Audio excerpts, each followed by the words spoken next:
መዘዝ ይህ ፖፑሌሽን ሚዲያ ሴንተር ኢትዮጵያ ከተባበሩት መንግስታት ድርጅት የስነ ህዝብ ፈንድ UNFP ጋር በመተባበር በሲዳማ ክልላዊ መንግስት በሲዳማ ሬዲዮ ቀረጻና ማሰራጫ ጣቢያ እንዲሁም በበንሳ FM 91.9 የሚተላለፍ በጾታዊ ጥቃትና ጎጂ ድርጊቶች ጉዳይ ላይ የሚያተኩር አዝናኝና አስተማሪ ተከታታይ የሬዲዮ ድራማ ነው። መዘዝ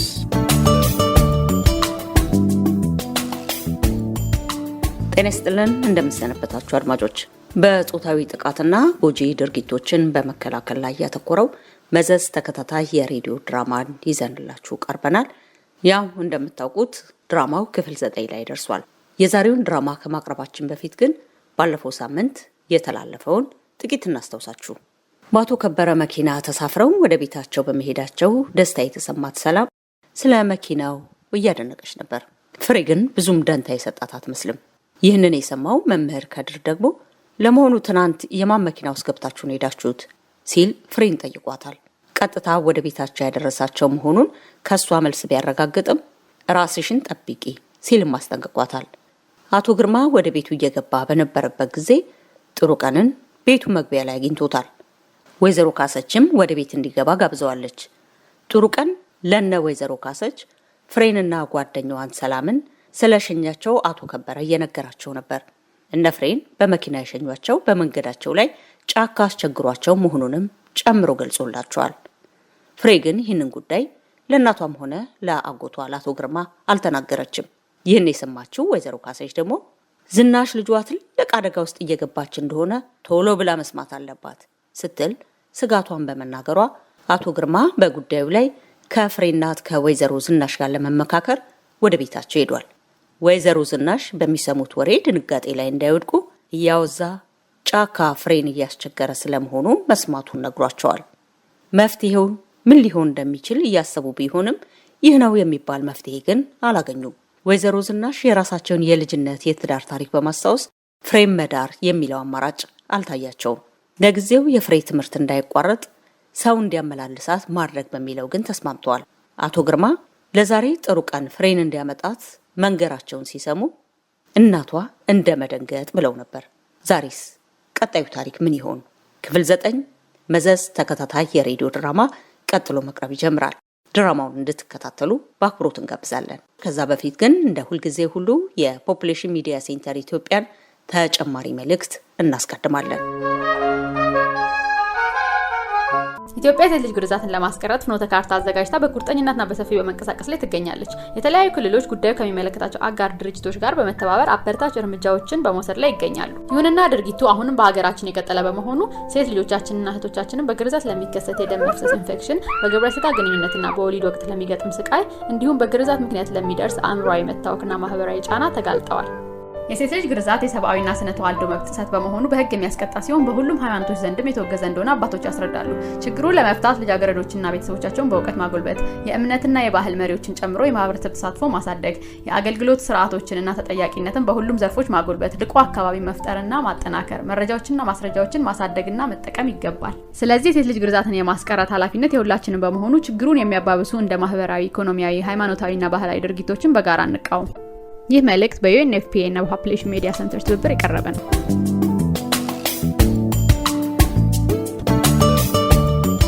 መዘዝ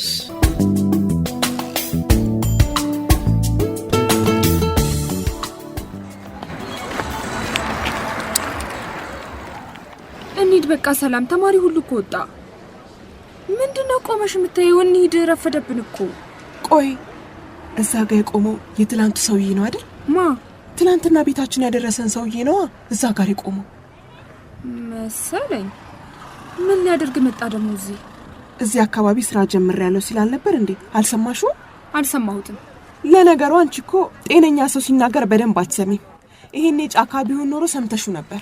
እሺ በቃ እባክሽን አሁን እንሂድ። እንዴ ወዴት? ሰውዬው እኮ ትላንትና ቤታችን ድረስ አድርሶናል። ቢያንስ ሰላም ብለነው አናልፈም? አይቻልም ሰላምዬ። ሄደን ሰላም ብንለው አሁንም ቤታችን አድርሰን ማለት ነው የሚመስለው። ይልቅ አሁን እንሂድ፣ እየረፈደብን ነው እኮ። ኧረ በእናትሽ ፍሬ፣ እንደውም ይኸው ወደኛ እየመጣ ነው። ራሱ ሰላም ሊለን ነው። ወይ ሰላም ደግሞ አንቺ ቆመሽ ወደሱ ስትጠቁሚበት ነው የመጣው። ወይ ደግሞ ሰደን ምናምን እንዳትይሽ። እንዴት ናችሁ? እንዴት ነህ? ደህና ነኝ። አንቺ ሰላም፣ እሷ ደግሞ ፍሬ። ትክክል ነኝ አይደል? አዎ ትክክል ነህ፣ አልተሳሳትክም እኮ። አንቺ ሄደን ሰላም እንበለው ስትያት፣ እሷ ደግሞ እምቢ ብላሽ እየተጨቃጨቃችሁ ነበር መሰለኝ። ኧረ እንደዛ አይደለም። ግድ የለም ተይው። መጠንቀቃችሁ እኮ ጥሩ ነው። አይ ያው ተማሪው ሁሉ እየወጣ ስለሆነ እኛም እንሂድ እንዳይረፍድብን እያለችኝ ነበር። እንደዛ ነበር ፍሬ? እንደዛ ነበሩ እየተባባላችሁ የነበረው? አዎ መሰለኝ። አይናፋር ነሽ መሰለኝ። እንዴት ነው ነገሩ? ጓደኛሽ ፈሪ ናት መሰለኝ። ኧረ ፈሪዋ እንኳን እኔ ነኝ፣ እሷ እንደውም ጎበዝ ናት። እንደዛ ነው? ታዲያ ለምን እኔን ፈራችኝ? ያው አዲስ ሰው ስታይ ዝም ስለምትል ነው እንጂ ከምታውቀው ሰው ጋር ተጫዋች ናት ነው። ጥሩ። አዎ እንጂ ወደ ቤት በእግራችን ስንሄድ ራሱ እሷ አትፈራም፣ እኔ ነኝ የምፈራው። እሺ፣ ለማንኛውም እኔ ያው ትናንትም እንደነገርኳችሁ እዚህ አካባቢ ትንሽ ስራ ጀምሬ ነበረ እና ጥሩ ቀን ደውሎልኝ እንደ ትናንትናው እኛንም ልጆቹንም ሰፈራችን ታደርሰናል፣ ወላጆቻቸው አደራ ብለውናል ስላለኝ ነው የመጣሁት። እና ወይኔ ታድለን። ስለዚህ ኑ ግቡ። አበቃ ግቡ። እየሄድን መንገድ ላይ እናገኘዋለን እሱን። ግቡ ነው። አይ እኔ በእግሬ ነው የምሄደው። ለምን? መኪና ትፈሪያለሽ እንዴ? አይ እኔ በእግሬ መሄድ ስለምወድ ነው። ሰላም፣ አንቺ ከፈለግሽ መሄድ ትችያለሽ። እንዴ ብቻዬን? አይ ጋሽ ጥሩ ቀኑም አብሮሽ ይሄዳል አይደል? ያው እንደውም እየመጣ ነው። ደህና ዋልክ አቶ ከበረ። ቀድመህ ደረስክ አይደለ? ያው እኔማ አደራ ስላልከኝ እኮ አደራውን ለመጠበቅ ብዬ ነበር። ድሮስ የትልቅ ሰው ልጅ አይደለህ? እነሱም ገና ከትምህርት ቤት ሳይወጡ ደረስክባቸው? መድረሱንስ ደርሼባቸው ነበር።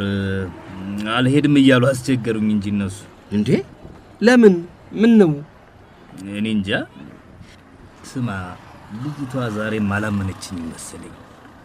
ስሚ ፍርዬ፣ አሁን አጎትሽን አናግረው ነው የመጣው። እሱም እናትሽም ስለ ጫካ በጣም ስለተጨነቁ እነሱ ናቸው ፍርዬን አምጣልን ብሎ ይላኩ። ብቻሽን እንድትመጪ አይፈልጉ። ስለዚህ ከፈለግሽ ደውዬ ላገናኝሽ እችላለሁ። ልደውልለት ላጎትሽ? አይ እሺ በቃ ሄዳለሁ። እንግባ። አዎ በቃ ግቡ። ደግሞ እናንተም በመኪና ተንደላቃችሁ ሂዱ ለማለት ይሄን ያህል መለማመጥ አለብን እንዴ? ጉድ እኮ ነው። በሉ ቶሎ ብላችሁ ግቡ። አቶ ከበረን ከዚህ በላይ አታስቆሙት። ግቡ።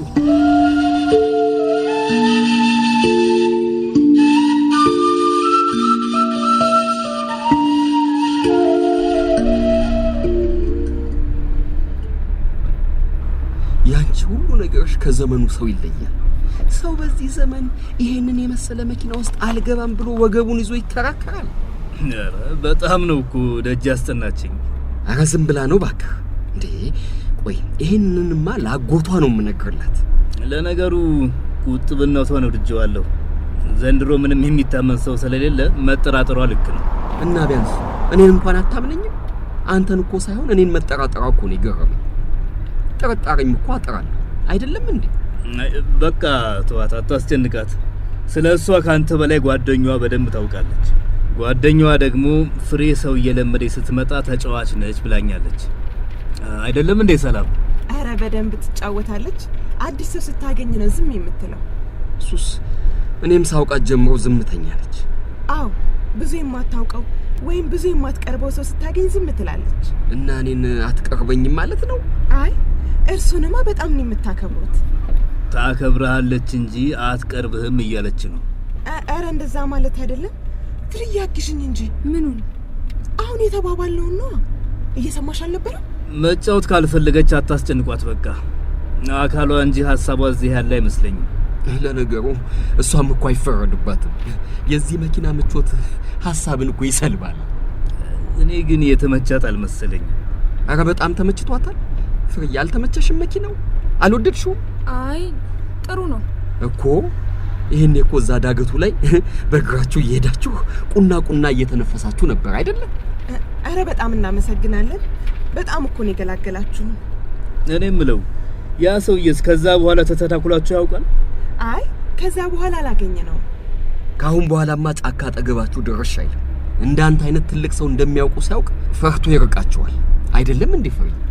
አይ ዝም ብለህ እኮ ነው የምትለፋው፣ እየሰማችን አይደለም። አንቺ ፍሬዬ። አቤት። እንደ መቃብር ዝም ብለሽ ቀረሽ። ተጫውቺ እንጂ። እሺ እጫወታለሁ። አቶ ከበረ ማለት እኮ የዋዛ ሰው እንዳይመስልሽ። እዚህ አካባቢ ትልቅ ስራ ሊሰራ የመጣ ሰው ነው። የኛንም የእናንተን ህይወት ሊቀይር የመጣ ሰው ነው። እየሰማሽ ነው አይደለም? አዎ እየሰማው ነው ጋሽ ጥሩቀን። ሰሞኑን ለትምህርት ቤታችሁ ራሱ 400 ደብተር ለመስጠት እየተዘጋጀ ነው። መቼም ትምህርት ቤቱ ያለበትን የቁሳቁስ እጥረት አንቺ ታውቂያለሽ። እና እሱ ለትምህርት ጥሩ አመለካከት ስላለው የአካባቢውን ትምህርት ቤቶች ሁሉ ለማገዝ ቆርጦ ተነስቷል። ውይ በጣም ደስ የሚል ነገር ነው አይደል ፍርዬ? አዎ ጥሩ ነው። በነገራችን ላይ አቶ ከበረ ፍርዬ ማለት ትምህርት ቤት ውስጥ አሉ ከሚባሉ ጎበዝ ተማሪዎች አንዷ ነች። ኧረ እባክህ። አዎ በጣም ጎበዝ ተማሪ ነች ሲባል ሰምቻለሁ። ይገርማል። ቁንጅናና ጉብዝና እኮ ብዙ ጊዜ አብረው አይሄዱም። ቆንጆ ሴቶች ውበታቸው ላይ ስለሚያተኩሩ ቁም ነገሩን ይረሱታል። አይ ፍርዬ ግን ይኸው ሁለቱንም አሟልቶ የሰጣት ናት። ጓደኛዋም ምስክር ናት ለዚህ አይደለም? አዎ በጣም ጎበዝ ተማሪ ናት። ሁሌ ከ1 እስከ 5 ነው የምትወጣው።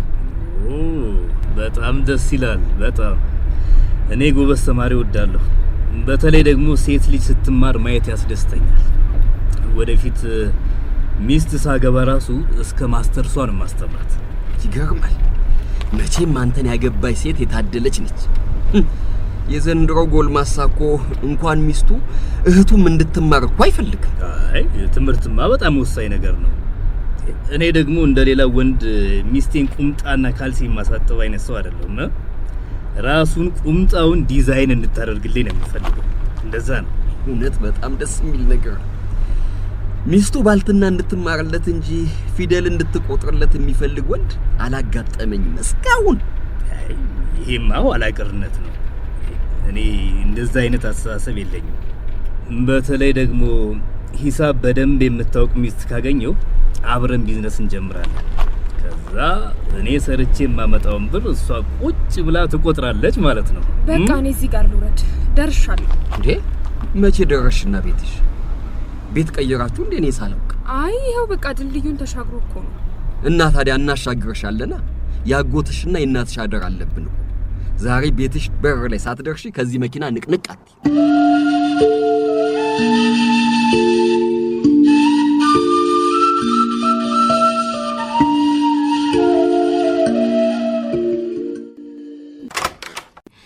ደህና ዋልሽ እማዬ? መጣሽ ፍርዬ? ተመስገን። ደህና ዋልክ ጋሽ ግርማ? ደህና ዋልሽ። ጥሩ ቀንስ? ጋሽ ጥሩ ቀን አሁን አድርሶኝ ሄደ። ከሰውየው ጋር አደረሱኝ። ሰውየው ማለት ባለመኪናው ነው? አዎ። ዛሬም በመኪና መጣሽልኝ እኔ ልጅ? አዎ እማዬ። አይ እንግዲህ ጥሩ ነው። በይኔ እስኪ ቁጭ በይና ትንሽ እናውራ። አንቺን ስጠብቅ ነው እስካሁን ድረስ የቆየሁት። የማናግርሽ ጉዳይ አለ። እስኪ ምንም ነገር ሳትደብቂ ንገሪን። ጫካ እያስቸገረሽ ነው? ጫካ እያስቸገረሽ ነው ወይ? አይ ማስቸገር ማለት ከትናንት ወዲያ አንቺንና ጓደኛሽን መንገድ ላይ አስቁሞ እያስቸገራችሁ ነበር ማለት? እያስቸገረን ሳይሆን ጥያቄ እየጠየቀን ነበር። ምን ብሎ ነው የሚጠይቃችሁ? አይ ብዙም ትልቅ ነገር እኮ አይደለም። ለቅሶ ቤት ውስጥ ለምን አወራችሁ ምናምን ነው ያለን። ለቅሶ ቤት? እንዴ የምን ለቅሶ ቤት? የምን ለቅሶ ቤት ነው ፍርዬ? ተናገሪ እንጂ። አይ ባለፈው እኔና ሰላም ለቅሶ ደርሰን ነበር። ማን ቤት? የጫካ ቤት። ወይ ፍርዬ፣ እንደው ምን አደረግንሽ? እንደው ምን በደልሽ? አይ ወደ ውስጥ እኮ አልገባንም እማዬ፣ ከግቢው ነው የተመለስነው። እና በበሩ በኩል እንኳን እንዳታልፊ የተባልሽው ሰው ግቢ ውስጥ ሰተት ብለሽ ገባሽ? አይ ያው ከሰላም ጋር ስለነበርን እኮ ነው። እና ከማንም ጋር ቢሆንስ? ዘንድሮ እንኳን ከጓደኛሽ ጋር ከታጠቀ ወታደር ጋር ቢሆን ጫካ ቤት ይገባል ፍርዬ? አይ ፍርዬ፣ አይ ፍርዬ፣ ወይ ለካስ እኛንም ለቅሶ ድረሱ እያል ስትገፊን የነበረው ለዚሁ ነው መሆኑ ነዋ። እኛም ወጉ እንዲደርሰን ብላ ይሆናል እንግዲህ። እውነቴን ልጅ በጣም አዝኜብሻለሁ ፍርዬ፣ በጣም ነው ያዘንኩብሽ። እንዴት እንደዚህ ጉድ ትሰሪኛለሽ? እማዬ በጣም ይቅርታ፣ በጣም ይቅርታ። ቆይ ለመሆኑ ማን አይቷችኋል ስትገቡ? የሰፈር ሰው አይቷችኋል? አረ ማንም ሰው አልነበረም፣ ጓደኞቹ ብቻ ነበሩ። እኛም እኮ ውስጥ አልገባንም፣ ውጭ ነው የተቀመጥነው። እርግጠኛ ነሽ ውስጥ አልገባችሁም? አረ አልገባንም ጋሼ፣ ውጭ ነው የተቀመጥነው። ጋሽ ጥሩ ቀንም እኮ አይቶናል፣ እሱም እዛ ነበር። እንደው እኮ እሺ፣ ለማንኛውም አሁን አንዴ የሆነው ሆኗል። ወደ ኋላ ተመልሰን በመጨነቅ ምንም ለውጥ ማምጣት አንችልም። ወደፊት ግን ሁለተኛ እንደዚህ አይነት ድፍረት ካንቺ በኩል እንዳይደገም። እሺ ፍርዬ? እሺ ጋሼ። ኧረ እኔ ኬት እንዳመጣችሁ አላቅም ይሄን ድፍረት።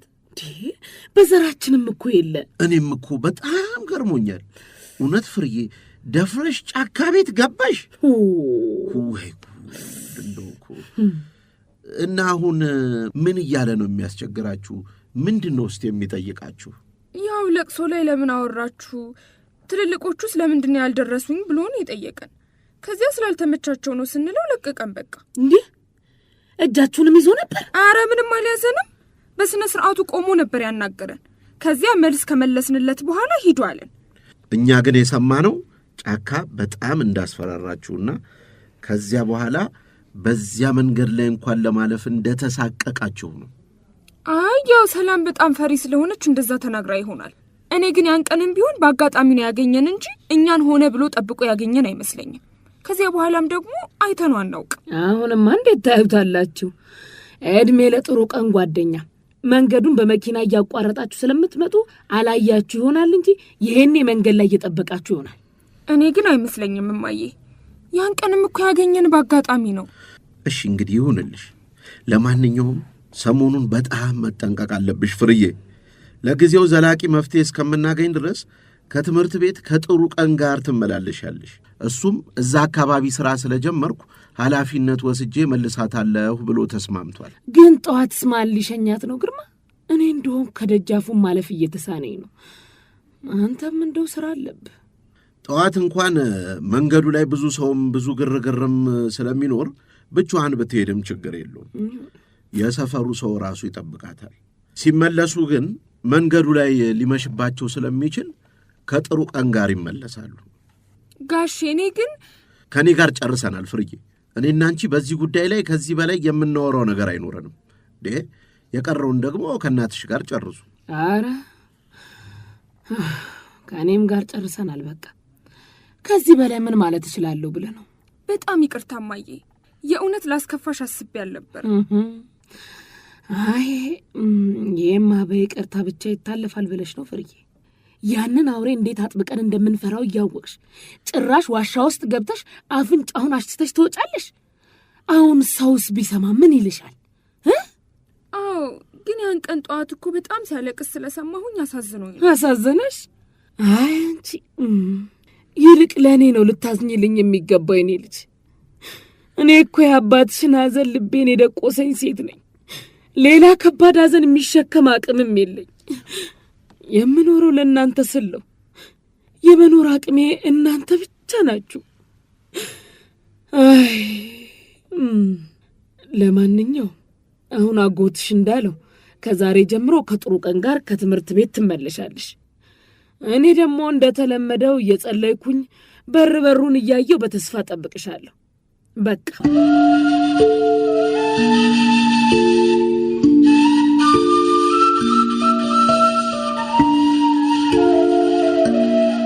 አድማጮች፣ የዛሬው ክፍል 9 መዘዝ ድራማ በዚሁ ነው የሚያበቃው። ሳምንት ክፍል 10ን ይዘንላችሁ እንመለሳለን። የድራማው ደራሲ ቤዛ ኃይሉ ናት። ድራማውን ስለተከታተላችሁና አብራችሁን ስለቆያችሁ እጅግ አድርገን እያመሰገንን ለሳምንት በሰላም ያገናኘን በማለት በዚሁ እንሰናበታለን።